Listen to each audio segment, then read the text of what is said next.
joining me on HogvilleNET YouTube Live. I'm Kevin McPherson. This is like Arkansas Razorbacks men's basketball Christmas in July. This is a big day. We're going to have two segments today, jumping on early to hit a few things. This will be a much briefer segment than I normally do because I'll have a second segment live inside the Basketball Performance Center, probably between 4 and 5 o'clock, I'm anticipating. Because we're going to, the media has an open session this afternoon at Arkansas men's basketball practice. This is a first for John Calipari since arriving as the head hog in April of 2024. He did have open practice, sort of a glorified practice sessions for fans and media in Hot Springs and Pine Bluff. This is the first time he's had this on campus. And it's in line with many years of tradition with previous coaching staffs, the media getting at least one window opportunity to come in and watch practice and report on it, take video, photos, those kind of things. You know how I roll. My social media is going to be just saturated with highlight clips, commentary, analysis, some photos. I'll link an article to hogville.net with running updates. So you'll have plenty of coverage just from my part of it, but just imagine the statewide media that's going to be there. Anytime it's John Calipari and you get an opportunity like this, not only will we get to see practice, but once practice is concluded there in the Performance Center across the street from Bud Walton Arena, we'll have a brief, media scrum or press conference. I don't know how formal or informal it'll be, but it'll be John Calipari and select players. So I guess the program will choose which players will be available to the media. In the past, they've sat the players down in chairs in the Performance Center on the floor, and you could go around and talk to them at your leisure. Everybody. This sounds a little different, so we'll see how it plays out. But anyway, today's going to be an exciting day. Again, we're going to be on twice. We're going to go through this one pretty quickly because I got to get on the road and get to the hill a bit later, get some other stuff done. Going to be a long day on the road there and back for me, but man, I can't wait. I'm excited about it. But I was excited. We've said so many times we haven't even seen any practice clips or any highlights, period, from the program. They've been doing limited practice for a few weeks now. It typically spans June into July, and so here we are in July, and it was getting close. Outside the end of the first week of July, and it was yesterday, Tuesday. That the program released. I say the program. It was Hogs Plus, essentially an arm of the social media / media content for the University of Arkansas Athletics Department. Hogs Plus is not the same as the social media that's run by the men's basketball program. Two different things, but essentially Hogs Plus is just an extension of branding and media content for the university. They're not really an independent media group in terms of that kind of thing. They're granted access to a lot of things that the regular media is not, which is cool. I mean, you get it how you can get it. But Hogs Plus released some practice clips yesterday, and also yesterday the roster was updated. There were a few changes that I noticed. Maybe there's more that I haven't, and I'll figure out later. But we're on the fly right now. Things are happening kind of fast. Again, going to be a busy day. A lot of that on the road. But in the practice clips and a few photos that were also put out by Hogs Plus. But in the highlight clips, it starts off. It's not a long clip, but it's gives you more than a handful of little plays in there. Starts off with freshman guard Darius Acuff Jr. penetrating down the right side of the lane. You see the help defender kind of in no man's land in the middle of the paint. He just lobs up a pass, easy peasy, stuff and easy. Slamming it home, Nick Pringle, the out of the portal, SEC veteran frontline guy, 6'10", 230, Acuff with the lob for the dunk. The next thing we see is DJ Wagner driving and double clutching to a reverse lay-in. And so it's hard to tell if it was a full 5-on-5 with some of these clips because they're kind of close up, or if they were doing 3-on-3 or 4-on-4 in some of them. And then some of them were just shell drills where you just see an individual by themselves, dunking or whatever. So it was a little bit of a mix of things. But the DJ Wagner double clutch to a reverse layup was the second thing. And we've said this before, when you look at DJ and Acuff more resembles the kind of physique and body. Not as tall, but built similarly to DJ when you were comparing and contrasting last year when you had the freshman McDonald's All-American five-star guard playing with second-year DJ Wagner and Boogie Flan. Quite a stark contrast in the body types and the way that they play. Acuff and DJ may have more similarities, not only how they look and are built, but how they play. And so you start off with back-to-back highlights with Acuff involved and then DJ. The third highlight was Malik Thomas going baseline for a reverse slam. So if you were looking from midcourt at the basket, he started on the right side, drove underneath, and came onto the other side on the left side and turned and had a one-handed dunk. So that was good to see. Trevor Brazile, a top of the circle triple. So you know the clips are cut up pretty quickly, so you're not sure, did he bounce to that? Did he get a pass, a catch and shoot? Was it just a shooting drill? Because you can't really see how many players are around him. They cut it up pretty quick, and you don't see everything. But it was good to see something. Again, Trevor Brazile knocking down a top of the circle triple. We've identified Trevor as Arkansas's main go-to three-point shooter when you look at the front line options, right? There aren't many players you're pinpointing and saying, oh, that guy's going to be a three-point threat. Trevor Brazile is one of them. And you know, you look at his career, he's been an efficient three-point shooter. You look at the last 9 games last year, really, really good on good volume, not explosive volume, but I mean, he's a 6'10", 4-5 guy. So you're not looking for him to take a ton. But we'll see if it even increases his volume and if he can keep his efficiency during the season. Good to see TB in the cut up hitting a three. That quickly transitioned into a Sealy during drill work, just going toward the rim. Again, same perspective, looking at the basket on the left side. It looks like a wing or baseline run, getting to the rim and a two-handed slam. But you see the big body. You see the 6'7" frame and the length on Sealy, and obviously plus athleticism. The next thing you got was a Ewan reverse slam off a pass. It looked like an entry pass from Billy Richmond. It was so quick. You had to kind of pause things to see some of it. So you saw Malik Ewan in there. Then there was another play. It looked like Billy Richmond was driving down the left side, just outside the left lane, driving toward the baseline. And it looks like he's either trying to attempt a shot from about 10 feet just outside the paint or a lob pass, one or the other. But either way, Trevor Brazile was right there in front of the rim and swatted it out. And the ball, he swats it out, and Darius Acuff Jr. is gathering it and heading the other way, and they cut the clip. So we don't see how that plays out, but it goes to show you any rim protection you have, if you can keep the ball alive, even better if you can keep it alive to a teammate and get it headed the other way. Just a snippet, again, something to get our juices flowing here before we ramp up today and get more media out there and get more content. There was very little content in this cut up. And then the next thing you see, and this is a really cool part. Again, it's hard to tell because how much they cut out, but it's Darius Acuff finishes up the reel. Again, the perspective facing the basket. He's on the right side of the court on the right wing. And what you see is a brief hesitation, but what he does is he has what we call an inside-out dribble. And he, unfortunately for Malik Ewan, he was the one that was out there on him at that point, giving him a little space for the drive probably and daring him to shoot a little bit, but up close enough where all it took was that inside-out dribble going to the direction toward the baseline.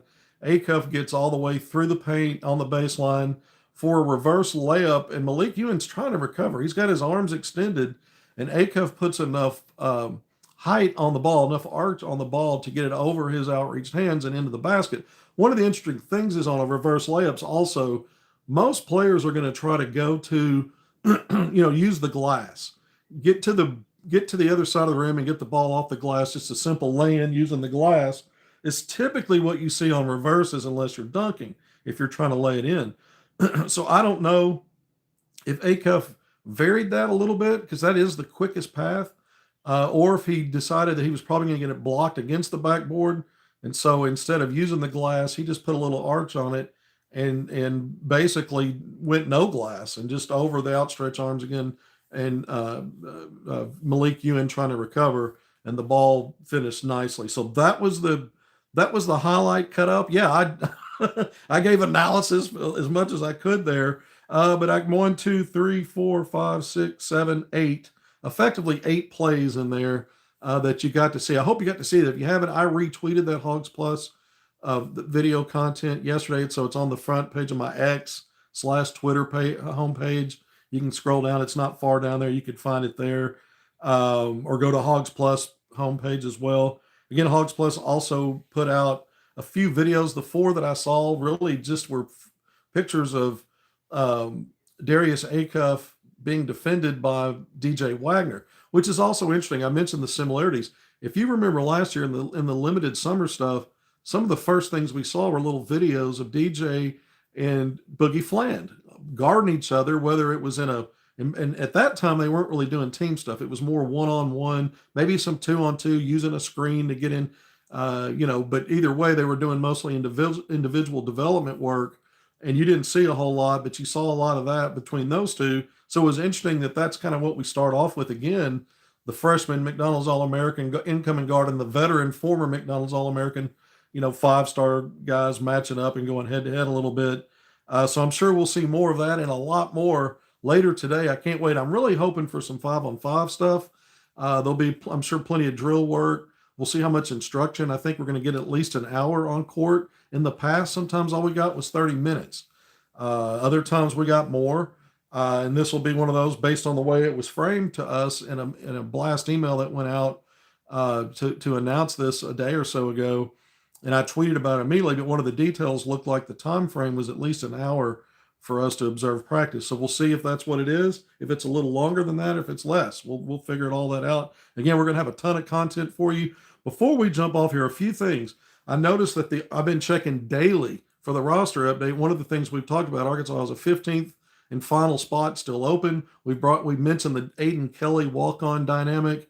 And at some point, if he's out of the roster, that likely means they're done, because that gets you to 15 based on the players who are already listed on the roster, plus the two big men. We'll call them both international big men, even though one of them technically played at prep school in the U.S. He's from Angola. But Elmir Javic and Paulo Samido still not on the roster, but they're still not on campus as far as I know. I think they'll be added once they are. But those guys got you to 14 players. Question marks about Aiden Kelly because he's been seen in photos, but in street clothes, not in practice gear, pictured in a cluster amongst the coaches when he was pictured, not in the same group as the players who were in practice gear. And we talked about this being kind of one of those things where he could be a student manager, he could end up being a walk-on.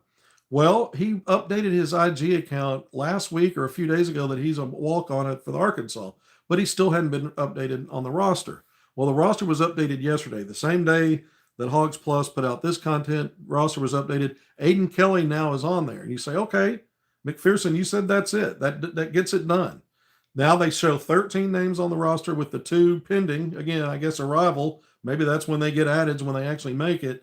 And we'll keep tabs on that to see if anything changes with something there. But I don't think there is. No word of that. So that would get you to 15. One interesting little tidbit here, and this is the part that gets a little gray for me.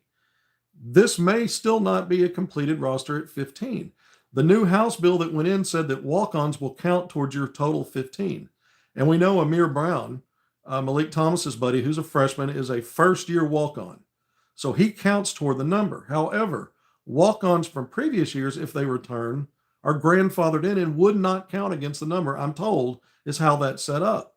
The curiosity is, outside the top 9 NIL scholarship players last year, the other 6, because you had 15, including Lawson Blake, who was a walk-on, Kareem Watkins, who transferred from Kentucky, who was a senior and now gone, was a walk-on. Jaden Carroll-Letwa, I was told, was technically on athletic scholarship, although effectively he was like the others, effectively the role, a practice body, a walk-on kind of role. Melo Sanchez, also a Division II transfer, I was told was technically on athletic scholarship.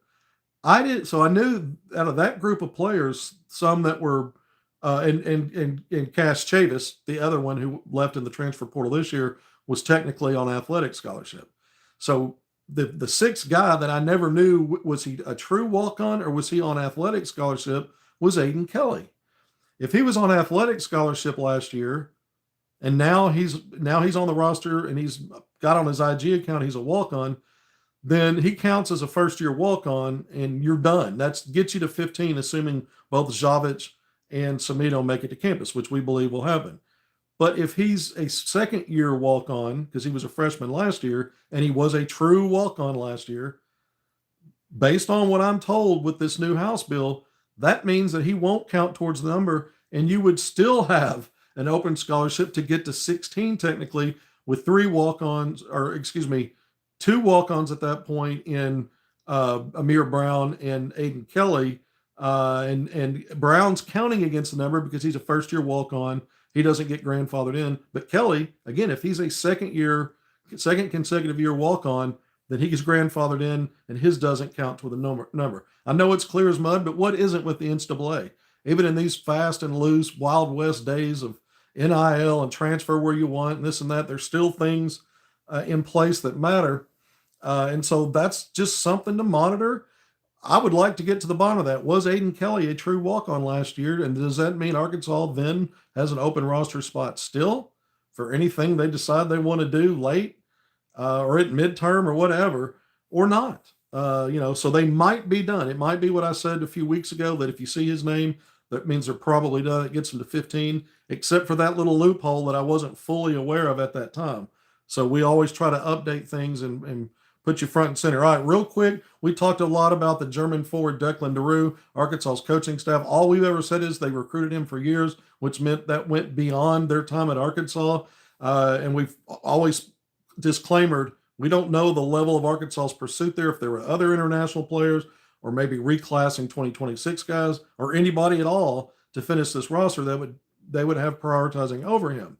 Well, I mentioned on yesterday's segment that I had gotten intel or source information that Kansas has been sniffing around and kind of recruiting him.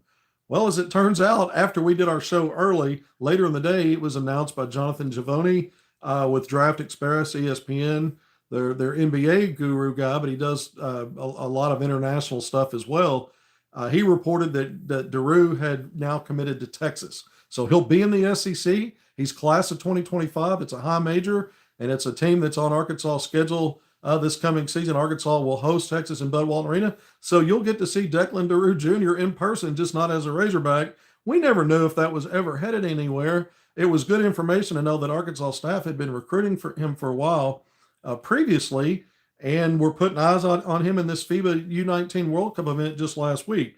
The last thing I'll mention here is we're still on Jason Crow Jr. watch. Who does he commit to? It's sounding more and more like it's going to be Missouri. We talked yesterday.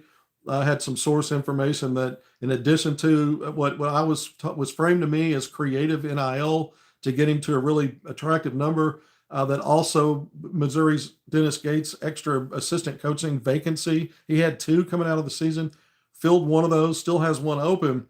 And we mentioned that that's maybe a carrot, what we're hearing being waved in front of Jason Crow Jr.'s dad, who's his coach at high school at Inglewood in California.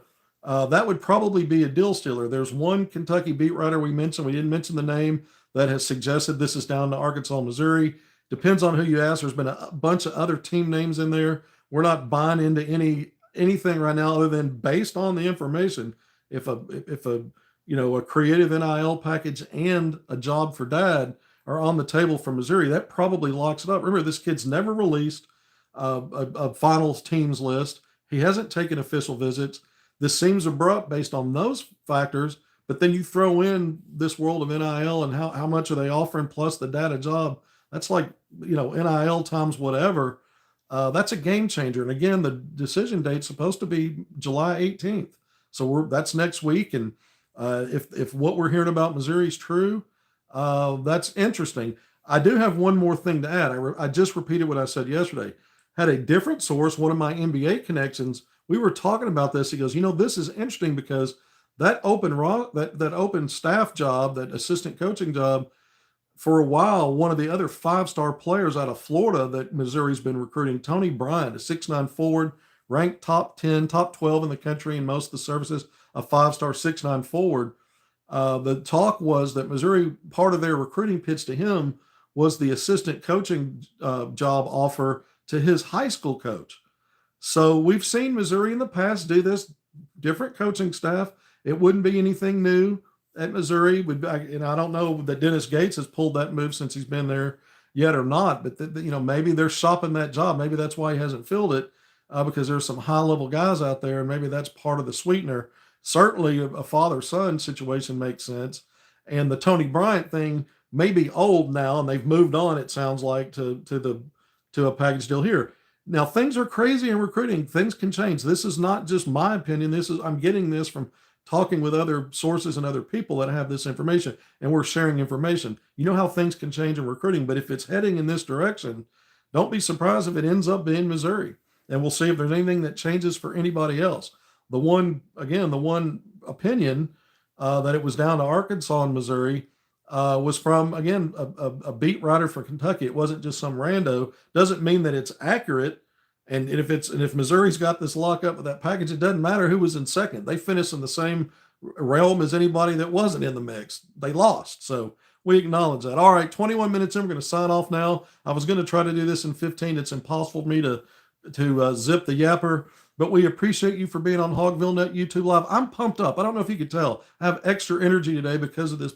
I'm ready to get in that performance center. I'm ready to see these Hogs. On paper, it looks like a team that could really do some damage, not only in the regular season, but obviously in postseason. You want to get to that final weekend. It's been 30 plus years for Arkansas. You have to go back to the 94-95 season, the last time the Hogs made it to the Final Four under the coaching GOAT, Nolan Richardson. And so we might be today our first glimpses of a team. We know they're going to be challenged with that brutal non-conference schedule and what's the best league in the country now in the SEC in basketball. Said it for years in football, baseball, and other sports, but finally men's basketball. But Calipari has put together a squad that, for now, based on how I judge it, looks advanced, looks a little bit further down the road in terms of everything than where they were last year at this time. And we know that team dealt with injuries, but I think this one's put together a little better. And the fact they used the limited summer work to put in some team stuff and do more 5-on-5 than they did this time a year ago is encouraging. I just want to see as much of that as I can today. That's what I'm looking forward to. Who knows what we'll get, but I'll be back on live again, probably between 4 and 5. But before all that happens, I'll have put out highlights and a bunch of content already. And then we're going to come on and talk about everything from 3-point shooting, communication. Are they doing defensive stuff? What drills did they go through? What did I see if they do 5-on-5?